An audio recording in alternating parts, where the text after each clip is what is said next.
মৰমৰ ছাত্ৰ-ছাত্ৰীসকল, আশা কৰোঁ সকলোৱে ভালে আছা, সকলোৱে পৰীক্ষাৰ বাবে খুব ভালদৰে প্ৰস্তুতি। গতিকে আজি আমি এইটো ভিডিঅ'ত আলোচনা কৰিম 2026 বৰ্ষত হ'বলগীয়া HSLC পৰীক্ষাৰ কুৱেশ্যনৰ পেটাৰ্ণটো কেনেকুৱা হ'ব। 1 নম্বৰীয়া কেইটা কুৱেশ্যন আহিব, লং কুৱেশ্যন কিমান থাকিব, সেই বিষয়ে। এই বুলুপিটো যদিও 2023 বৰ্ষৰ, কিন্তু বিগত 2 বছৰ ধৰি কিন্তু এই পেটাৰ্ণতে কুৱেশ্যন পেপাৰবোৰ আহি আছে। মানে 2023 বৰ্ষত যিখন HSLC পৰীক্ষা হৈছিল, তাতে মানে MCQ আছিল, লগতে তোমালোকৰ হেৰিও আছিল, যিটো মানে কি কয় ভেৰি শ্বৰ্ট এনচাৰ সেইটো আছিল।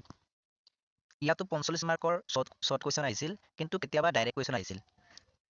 পেপাৰ আহি আছে, তাতে দেখা পোৱা গৈছে যে মানে 45টাকৈ MCQ আৰু 45 লং কুৱেশ্যন, মানে শ্বৰ্ট লং মিলাই থাকে। আজি আমি ইয়াত আলোচনা কৰিম সমাজ বিজ্ঞানৰ কুৱেশ্যন পেটাৰ্ণটো কেনেকুৱা হ'ব 2026 বৰ্ষত।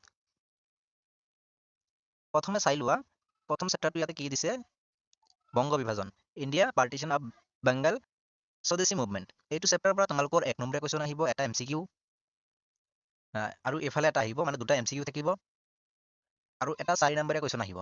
মানে টোটেল তোমালোকৰ বংগ বিভাজন আৰু স্বদেশী আন্দোলনৰ যিখন হেৰি আছে, চেপ্টাৰ আছে যিটো, তাৰ পৰা 6 মাৰ্ক আহিব টোটেল 6 মাৰ্ক আহিব ইয়াৰ পৰা। ইয়াতে চাব পাৰিছা 6 মাৰ্ক।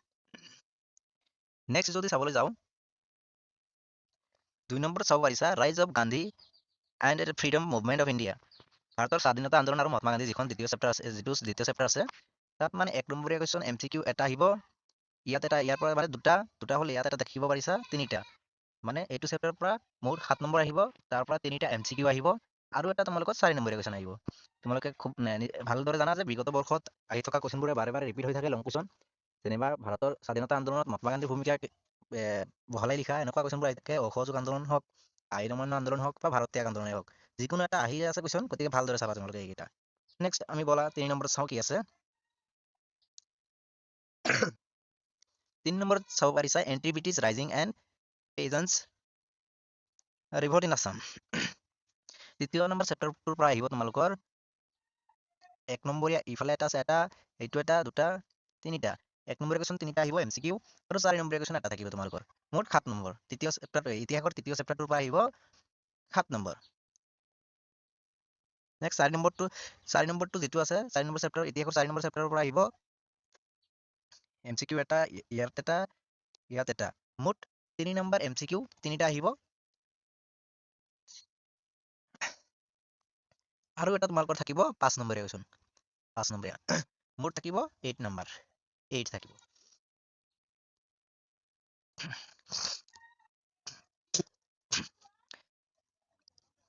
5 নম্বৰটো চাবা লাষ্টৰ, মানে ইতিহাসৰ শেষৰ চেপ্টাৰটোৰ পৰা আহিব 1 নম্বৰীয়া, ইয়াত এটা, ইয়াত দুটা, আৰু ইফালে আহিছে ইফালে এটা, মানে ইতিহাসৰ শেষৰ চেপ্টাৰটোৰ পৰা আহিব 3 মাৰ্ক MCQ 3টা, আৰু লং কুৱেশ্যন থাকিব এটা 3 মাৰ্কৰ, 3 মাৰ্কৰ এটা থাকিব, 3 নম্বৰীয়া কুৱেশ্যন এটা থাকিব, টোটেল 7 নম্বৰ। আৰু এইটো হিষ্ট্ৰী পাৰ্টৰ পৰা তোমালোকৰ আহিব মুঠ 35, ইতিহাসৰ পৰা 35 নম্বৰ আহিব। নেক্সট আমি চাওঁ হেৰিৰ পৰা জিঅ'গ্ৰাফী, যিটো নেকি ভূগোল। ভূগোলৰ প্ৰথম চেপ্টাৰৰ পৰা আহিব 1 নম্বৰীয়া এটা, ইয়াতে আৰু আছে এটা, ইয়াত এটা, ইয়াত এটা। 1 নম্বৰীয়া কুৱেশ্যন আহিব তোমালোকৰ 3টা। ভূগোলৰ প্ৰথম চেপ্টাৰটোৰ পৰা আহিব 1 নম্বৰীয়া MCQ 3টা, আৰু এটা আহিব 4 নম্বৰীয়া কুৱেশ্যন। 4 নম্বৰীয়া কুৱেশ্যন টোটেল আহিব 7 নম্বৰ। হৈ গ'ল এইটো। নেক্সট তোমালোকৰ ভূগোলৰ দ্বিতীয় চেপ্টাৰটোৰ পৰা আহিব MCQ 2টা, মানে ইয়াত এটা, ইয়াত এটা, দেখিব পাৰিছা, মানে দুটা আহিব এইটো চেপ্টাৰৰ পৰা MCQ, আৰু 4 নম্বৰীয়া কুৱেশ্যন আহিব তোমালোকৰ এটা, ইয়াতে দেখিব পাৰিছা 4 নম্বৰ আছে, ইয়াত 4 মাৰ্ক আহিব, ইয়াৰ পৰা 4 নম্বৰীয়া কুৱেশ্যন এটা থাকিব। আৰু মুঠ নম্বৰ দ্বিতীয় চেপ্টাৰ, ভূগোলৰ দ্বিতীয় চেপ্টাৰৰ পৰা আহিব সমাজ বিজ্ঞানৰ ভূগোলৰ দ্বিতীয় চেপ্টাৰ 6 নম্বৰ আহিব, মানে 6 নম্বৰ আহিব তোমালোকৰ সমাজ বিজ্ঞানৰ ভূগোল পাঠৰ দ্বিতীয় চেপ্টাৰটোৰ পৰা। তাৰপিছত চতুৰ্থ চেপ্টাৰ যিটো আছে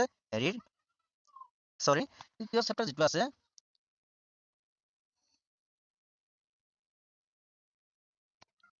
ভূগোলৰ তৃতীয় চেপ্টাৰটোৰ পৰা আহিব তোমালোকৰ MCQ এটা, ইয়াত এটা, দুটা, 3টা MCQ আহিব, আৰু 5 নম্বৰীয়া এটা আহিব, আৰু 4 নম্বৰীয়া এটা আহিব, টোটেল 14 নম্বৰ আহিব তোমালোকৰ ভূগোলৰ তৃতীয় চেপ্টাৰটোৰ পৰা।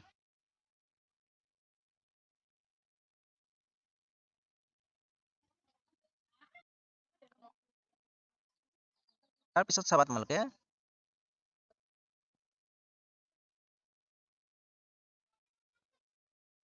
পৃথিৱীৰ ভূগোল চাবা, ভূগোলৰ ৩য় নম্বৰ চেপ্টাৰ কি আছে, জিঅ'গ্ৰাফি অফ ওল্ড। এইটো কিন্তু ইলেক্ট্ৰিক ভূগোল ইলেক্ট্ৰিকৰ কথা কোৱা নাই দেই, মই এনে সমাজ বিজ্ঞানৰ হেৰিটোৰ কথা কৈছোঁ, ভূগোলৰ কথা কৈছোঁ। তাতে তোমালোকৰ ইয়াতে এটা আছে MCQ, এইটো এটা MCQ, তাৰ পৰা আৰু চাবা ইয়াত এটা, মানে 3 নম্বৰ MCQ, 3 নম্বৰ MCQ আহিব, আৰু তোমালোকৰ লং কুৱেশ্যন আহিব এইটো চেপ্টাৰৰ পৰা 5 নম্বৰীয়া এটা আহিব, 5 নম্বৰীয়া 5 মাৰ্কছ এটা আহিব, 5 মাৰ্কছৰ এটা আহিব। গতিকে টোটেল কিমান হ'ল 8 মাৰ্ক। এই চাবা 8 মাৰ্কছ ইয়াত দিয়া আছে, 8 মাৰ্কছ। গতিকে আশা কৰোঁ ভালদৰে বুজি পাইছা। নেক্সট আমি আগলৈ আগবাঢ়ো। শেষত আছে অসমৰ ভূগোল, যিখন তোমালোকৰ ভূগোল পাঠৰ একদম শেষৰ ফালৰ যিটো চেপ্টাৰ আছে সেইটো অসমৰ ভূগোল। তাতে তোমালোকে অলৰেডি জানাই যে প্ৰত্যেক বছৰে অসমৰ মেপ আহি আছে যেতিয়াৰ পৰা নেকি HSLC এক্সাম ষ্টাৰ্ট হৈছে। গতিকে এইখিনি নাম্বাৰ তোমালোকৰ হাতত আছে, 4 নম্বৰ যিটো ইয়াতে দিয়া আছে। এই 4 নম্বৰ কিন্তু অসমৰ মেপটো তোমালোকক ড্ৰ কৰিব দিব। তাতে তোমালোকৰ ক'ব যে ডিগবৈ তেলশোধনাগাৰ বহুৱা বা কাজিৰঙা ৰাষ্ট্ৰীয় উদ্যান হেৰি কৰা বহুৱা মেপত। তাতে তোমালোকে প্লট কৰিব লাগিব, কোনখিনি জেগাত কোনটো ডিষ্ট্ৰিক্টত আছে তোমালোকে জানিব লাগিব। তাতে 4 নম্বৰ, মানে অসমৰ ভূগোলৰ পৰা লং কুৱেশ্যন 4 নম্বৰ এটা। আৰু এটা আহিব তোমালোক 5 নম্বৰীয়া এটা কুৱেশ্যন আহিব, ধৰা অসমৰ পৰ্যটনে হওক বা তেনেকুৱা উন্নয়ন বিভাগৰ ওপৰত বা মীন উন্নয়নৰ ওপৰত এনেকুৱা কুৱেশ্যনবোৰ আহি থাকিব। MCQ চাবা কিমান আছে,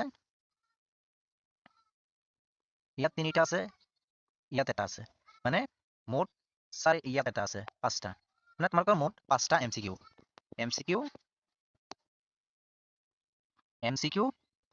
5 মাৰ্কছ, 5 মাৰ্কছ।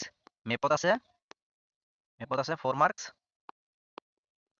4 মাৰ্কছ আছে, আৰু এটা তোমালোকৰ 5 মাৰ্কৰ লং কুৱেশ্যন আহিব, 5 মাৰ্কছৰ লং কুৱেশ্যন এটা আহিব, লং কুৱেশ্যন।